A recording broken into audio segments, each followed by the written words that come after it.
వీక్షకులందరికీ నమస్కారం. జూన్ నెల ద్వాదశ రాశులపై ఏ విధమైనటువంటి ప్రభావాన్ని చూపెడుతూ ఉన్నది, జూన్ నెలలో ఉండేటువంటి గ్రహస్థితి 12 రాశులను ఏ విధంగా ప్రభావితం చేస్తూ ఉన్నది, ఈ విషయాన్ని ఈ వీడియో ద్వారా తెలుసుకుందాం. ముఖ్యంగా ఈ మాసంలో చాలా ముఖ్యమైనటువంటి మార్పులు కొన్ని ఉన్నాయి. కొన్ని గ్రహాల తాలూకు యుతులు, కొన్ని సమసప్తక స్థితులు, కొన్ని షష్టాష్టక స్థితులు ఈ రాశులపై ప్రభావాన్ని చూపించబోతూ ఉన్నాయి. ముఖ్యంగా తొలగిపోయినటువంటి కుజస్తంభన దోషము గత సంవత్సరం 2024 సంవత్సరం ఆగస్టు దగ్గర నుండి ఉన్నటువంటి కుజస్తంభన ఈ సంవత్సరంలో ఈ జూన్ 7వ తారీఖు తోటి తొలగిపోతూ ఉన్నది. నీచక్షేత్ర స్థిత కుజుడు దాదాపుగా చాలా ఇబ్బంది పెట్టినటువంటి సందర్భాల్లో, అంటే కుజ సంబంధమైనటువంటి వ్యాపారాలు, ట్రాన్స్పోర్ట్ కానీ, లేకపోతేనేమో బాణసంచాల తయారీ కానీ, పేలుడు పదార్థాల తయారీ కానీ, రియల్ ఎస్టేట్, ప్రధానంగా automobile industry, spare parts industry, ఇలా కన్స్ట్రక్షన్ ఓరియంటెడ్ ఇండస్ట్రీస్ ఏవైతే ఉన్నాయో ఇవన్నీ కూడా చాలా ఇబ్బందికరమైనటువంటి పరిస్థితులను ఎదుర్కొంటూ ఉన్నటువంటి పరిస్థితులు. ఈ కుజుని యొక్క మార్పుతోటి ఈ రియల్ ఎస్టేట్ గానీ, భూ సంబంధమైనటువంటి క్రయ విక్రయాల్లో గానీ కొంచెం మార్పు వచ్చి అవన్నీ కూడా ముందుకు వెళ్ళేటువంటి పరిస్థితులు ఉండబోతూ ఉన్నాయి. అలాగే కుజకేతువుల యొక్క యుతి చాలా ముఖ్యమైనటువంటి విషయంగా చెప్పుకోవచ్చును. అలాగే కుజరాహువుల యొక్క సమసప్తక స్థితి కూడా, ఎందుకంటే కుజకేతువుల యుతికి ప్రాధాన్యత ఎప్పుడు అంటే కుజరాహువులు సమసప్తకాల్లో ఉంటారు కాబట్టి. అలాగే కుజశనుల యొక్క షష్టాష్టక స్థితి, ఇవన్నీ కూడా ఈ జూన్ 7వ తారీఖు నుండి ద్వాదశ రాశులపై ప్రభావాన్ని చూపించబోతున్నారు. అలాగే రవి ఈ జూన్ నెలలో 15వ తారీఖు వరకు వృషభ రాశి యందు, 15వ తారీఖు దాటాక మిథున రాశి యందు ఆయన సంచరించబోతూ ఉన్నారు. రవి గురుల యొక్క తాలూకు యుతి కనబడుతూ ఉన్నది. జూన్ నెల 10వ తారీఖు నుండి గురు మౌఢ్యమి రాబోతూ ఉన్నది. అంటే 10వ తారీఖు లగాయతూ ఏ విధమైనటువంటి శుభ కార్యక్రమాలు కూడా చేయడానికి లేదు. జూన్ 10 దగ్గర నుండి గురు మౌఢ్యమి అన్నారు. కాబట్టి ఇది ఒక ముఖ్యమైనటువంటి యుతిగా మనం చెప్పుకోవచ్చును. అలాగే శనేశ్వరుడు మీనరాశి యందు సంచరిస్తూ ఉన్నారు. కుంభమందు రాహువు, అదే మాదిరిగా సింహమందు కేతువు సంచరిస్తూ ఉన్నారు. శుక్రబుధులు ఈ మాసంలో ఎక్కువగా అతిచార వక్రాలతోటి చివరికి వచ్చేసరికి శుక్రుడేమో వృషభ రాశి యందు, అలాగే కర్కాటక రాశి యందు ఏమో బుధగ్రహం సంచరించబోతూ ఉన్నారు. కాబట్టి ఈ మాసం చాలా ముఖ్యమైనటువంటి మాసం. ముఖ్యంగా పెద్ద గ్రహాలు మారుతూ లేదా ఆయా గ్రహాలపై కుజుని యొక్క ప్రభావం పడేటువంటి మాసంగా చెప్పవచ్చును. దీనిలో ద్వాదశ రాశుల వారికి ఏ విధమైనటువంటి ఫలితాలు కలగబోతున్నాయో తెలుసుకుందాం ఈ వీడియో ద్వారా. వృషభ రాశి వారికి జూన్ నెల అనుకూలమైనటువంటి మాసంగా చెప్పవచ్చు.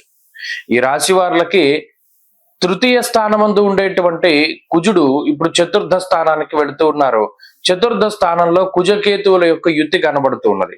ఇది కించిత్ ఇబ్బంది పెట్టేటువంటి విషయం అయినప్పటికీ కూడా ఈ రాశి వారికి దీర్ఘ సంచార గ్రహాలు అన్ని అనుకూలంగా ఉన్నాయి. గురుడు గాని, శనేశ్వరుడు గాని, రాహువు గాని ఇత్యాది గ్రహాలన్నీ కూడా అనుకూలంగా ఉండడం వల్ల ఈ కుజకేతువుల యొక్క యుతి గాని, లేదా జన్మరవి యొక్క దోషము, ఆ తదుపరి ఉండేటువంటి 2వ స్థానస్థిత రవిగ్రహ దోషము, ఇవన్నీ కొంత వాటి ఫలితాలని తక్కువగా ఇవ్వడానికి అవకాశం ఉంటుంది.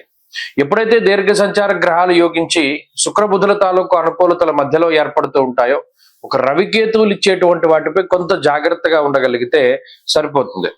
ఉదాహరణకి తీసుకున్నప్పుడు జన్మరాశి స్థిత రవిగ్రహం దేహార్తిచిత్త సంతాప కాలాతిక్రమ భోజనం అన్నది శాస్త్రం. అనగా ఇక్కడ కాలాన్ని అతిక్రమించి భోజనం చేసేటువంటి పరిస్థితి, శారీరక శ్రమ, అధికమైనటువంటి ప్రయాణాలు, లేదా చర్మ సంబంధిత సమస్యలు, లేదా ఏదైనా శారీరకమైనటువంటి సమస్యలు, ఆరోగ్యపరమైనటువంటి సమస్యలు, నీరసము, నిస్సత్తువ లాంటివి రవి ఎక్కువగా ఇస్తూ ఉంటారు. అలాగే ఇప్పుడు అర్ధాష్టమ కుజుడు కేతువు కూడా కలిసి ఉన్నటువంటి కారణం చేత ఇది కుటుంబపరమైనటువంటి ఇబ్బందులను కలగజేస్తారు. అంటే ఇప్పటి వరకు కుటుంబ సభ్యులంతా ఒకే తాటిపైకి ముందుకు వెళ్ళినటువంటి పరిస్థితుల్లో భాగ్యహాని భయం క్రూరహ అన్నారు. అంటే ఊహించినటువంటి ఖర్చు రావడానికి అవకాశం ఉంటుంది.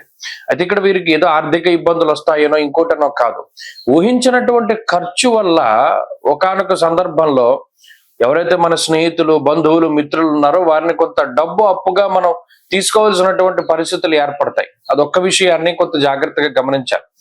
ఇక్కడ అటువంటి సందర్భాల్లో భయపడక్కర్లేదు, ఇబ్బంది పడక్కర్లేదు, బాధపడక్కర్లేదు. ఒక్కొక్క సందర్భంలో మనకి అనవసరంగా భయం వేస్తుంది, అలాగే అనుకోకుండా కొంత డబ్బు ఖర్చు అయినప్పుడు డబ్బు కావాల్సి వస్తుంది. ఈ విషయాన్ని ప్రధానంగా గుర్తుపెట్టుకోవాలి. అలాగే ఈ రాశి వారికి లాభస్థాన స్థితి శనేశ్వరుడు ఎల్లప్పుడూ సహాయకారిగా ఉంటారు. అనగా ఇందాక మనం చెప్పుకున్నప్పుడు ఆర్థిక పరిస్థితుల్లో ఆయన ఉపయోగపడతారు. ఏదైనా కొంత డబ్బు కావాలి, సక్రమంగా సకాలంలో చేతికొచ్చేటట్టు, అవసరానికి డబ్బు సమకూరేటట్టు శనేశ్వరుడు చేస్తారు. అలాగే ఉద్యోగపరమైనటువంటి ఇబ్బందులు లేదా మరే ఇతరత్ర ఇబ్బందులు ఉన్నప్పుడు రాహు దాని నుండి బయటపడేస్తుంటారు. ఇలా దీర్ఘ సంచార గ్రహాలు, ఈ మిగతా గ్రహాలు ఇచ్చేటువంటి చెడు ఫలితాలు మీకు చెప్పింది అర్థమైతే పట్టుకోగలిగితే, అటు రవిచ్చే చెడు ఫలితాలు, కుజుడు కేతువు యొక్క యుతి ఇచ్చేటువంటి చెడు ఫలితాలు, వీటన్నిటినీ కూడా ఈ గురుడు రాహువు శనేశ్వరుడు కాపాడతారు.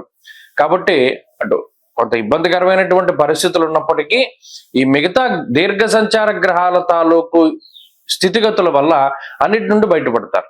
ఉదాహరణకి కుజుడు చతుర్థ స్థానంలో ఉండి చదువుపరమైనటువంటి ఆటంకాలను కలిగించారనుకోండి, గురుడు దీర్ఘమైనటువంటి ఏకాగ్రతను కలిగించి ఒక స్థితప్రజ్ఞతనిచ్చి చక్కగా చదువుకునేటువంటి పరిస్థితులకి కారణమవుతారు. అంటే ఓవర్కమ్ అవుతుంది. అది నేను చెప్పేది.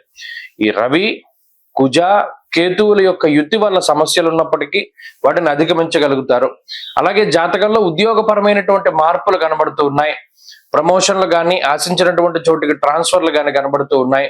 ఉద్యోగపరమైనటువంటి కొంత అధికారము అనేటువంటిది అనుభవించడానికి అవకాశం ఉంటుంది. ఆర్థిక పరమైనటువంటి ప్రగతి ఉంటుంది. వ్యాపార లాభం ఉంటుంది. వ్యాపార విస్తరణ, అలాగే విదేశీయానానికి సంబంధించిన విషయాలు ఇవన్నీ కూడా ఈ రాశి వారికి చాలా అనుకూలంగా ఉన్నాయి.